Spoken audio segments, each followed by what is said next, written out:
Em nome do Pai, do Filho e do Espírito Santo. Amém. Amados irmãos e irmãs, é com muita alegria que nós estamos aqui para juntos estudar e meditar o Evangelho que a Igreja nos apresenta para a festa da dedicação da Basílica do Latrão, que nós celebramos nesse domingo.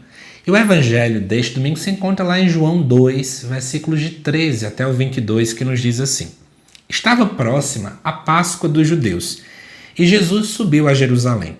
No templo, encontrou os vendedores de bois, ovelhas e pombas, e os cambistas que estavam aí sentados.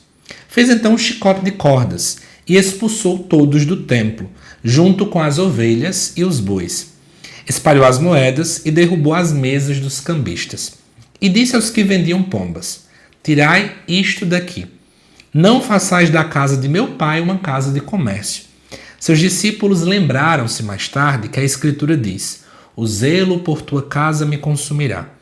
Então os judeus perguntaram a Jesus: Que sinal nos mostras para agir assim? Ele respondeu: Destruí este templo e em 3 dias o levantarei. Os judeus disseram: 46 anos foram precisos para a construção deste santuário, e tu o levantarás em 3 dias? Mas Jesus estava falando do templo do seu corpo. Quando Jesus ressuscitou, os discípulos lembraram-se do que ele tinha dito e acreditaram na Escritura e na palavra dele. Amados irmãos e irmãs, vamos começar contextualizando o que está acontecendo, né? Nós estamos aqui diante de uma das celebrações centrais do calendário judaico. Aqui a Páscoa judaica, onde todo mundo vinha, né, das suas regiões até Jerusalém para oferecer sacrifícios e então renovar a aliança com Deus. Lembrando que Páscoa significa passagem, e nós voltamos no tempo e lembramos que eles celebravam ali a saída, né, a passagem que eles tiveram da escravidão que eles viviam no Egito até então a Terra Prometida. E aí, aqui aparece também um outro elemento importantíssimo, que era a ideia do templo, né? O templo sempre foi o centro religioso da vida de Israel. Então, era um lugar não apenas de encontro com Deus, mas era sempre símbolo da sua presença e também da sua santidade. Então, pensar em alguém fazer qualquer coisa com o templo seria algo extremamente delicado para o povo daquele tempo. Lá no templo, era normal existir ali venda de venda de animais, né? E os cambistas também. Deixa eu explicar para vocês o que acontecia.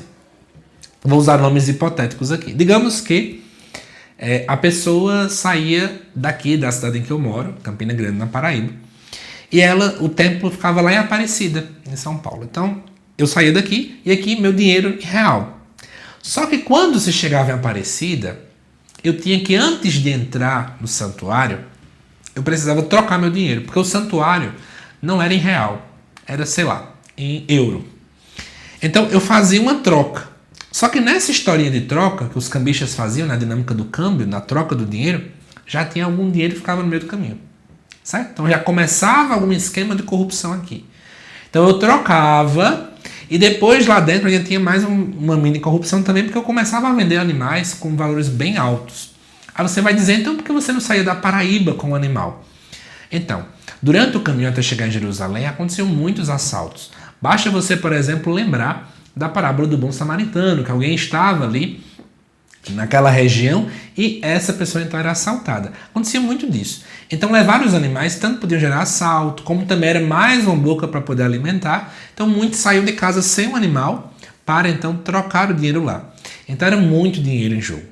E para piorar a situação, né, o animal era morto, né, sacrificado, e metade ficava para os líderes religiosos, certo? Ficava para eles. Então o povo ficava sempre com fome, né? Não tinha direito a nada daquele animal. Então era mais ou menos o que acontecia, né? Tinha comércio abusivo, tinha exploração. E aí Jesus aparece como aquele que tem zelo do templo, algo natural então para o povo judeu. Mas vamos então versículo a versículo, né? Já fiz aqui o contexto bem geral.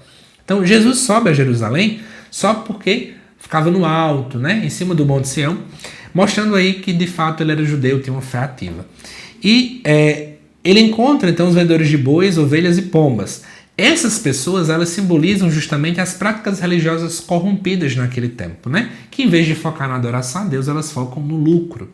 Sempre nesse dinheiro exagerado, e em detrimento de muitas pessoas simples que passavam por muitas dificuldades naquele tempo, né?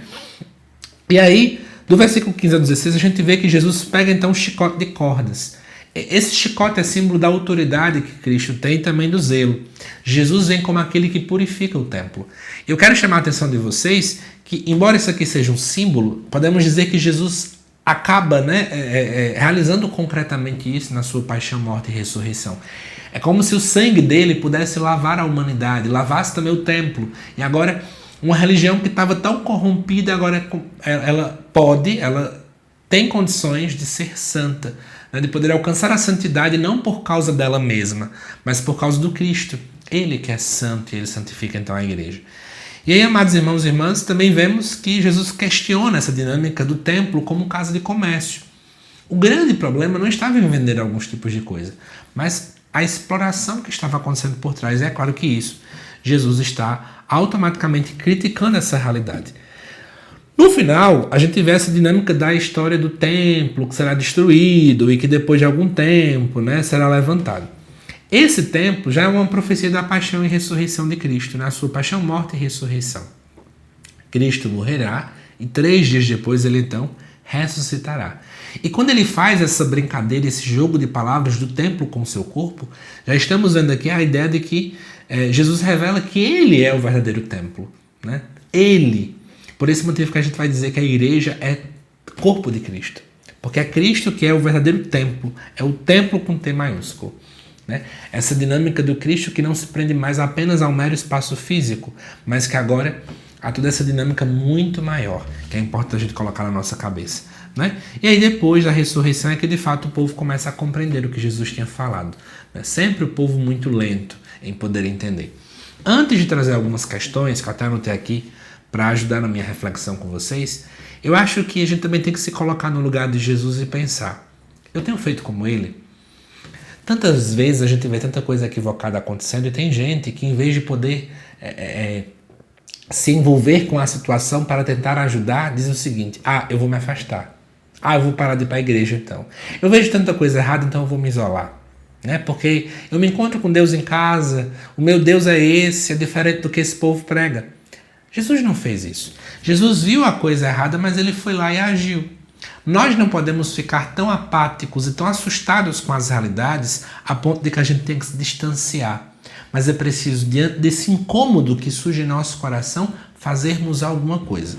Não necessariamente pegar um chicote para poder bater nas pessoas, mas em agir como Jesus. Como é que eu posso fazer para purificar? É ensinando aquele que nada sabe?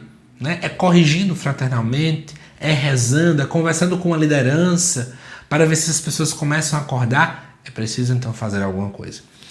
E aí a primeira pergunta que eu faço para vocês. Jesus questiona se a gente está usando o templo de modo correto e, portanto, se eu estou olhando para a igreja de modo coerente. Aí a gente pode começar a se perguntar, a minha fé é autêntica também? O meu jeito de servir, o meu jeito de ser igreja é autêntico? Será que eu também permito com que o templo, que nós somos templos vivos do Espírito Santo, a segunda leitura pontua sobre isso, assim como Jesus também purificou o templo, ele também quer purificar a minha alma. Eu tenho permitido isso? Eu tenho permitido com que Cristo purifique a minha visão de ser igreja, purifique o meu jeito de servir? Ou será que nem isso eu dou abertura para ele? Outra coisa também que eu acho que é interessante a gente pensar é se eu tenho colocado comércios no lugar de Cristo. Meu interesse, egoísmo, distrações. Quem está ficando no centro? Até mesmo o lucro, Às vezes o lucro está ficando no centro, infelizmente.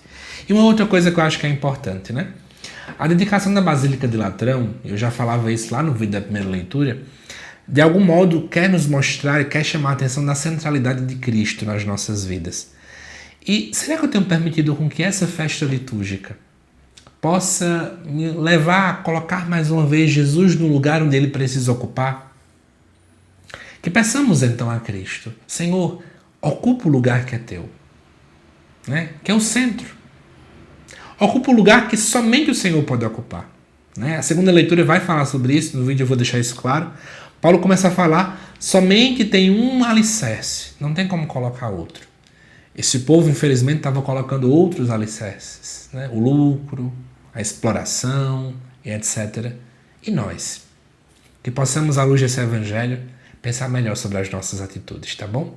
Que Deus te abençoe, amado irmão, amada irmã. Te aguardo nos próximos vídeos aqui do canal. Até mais!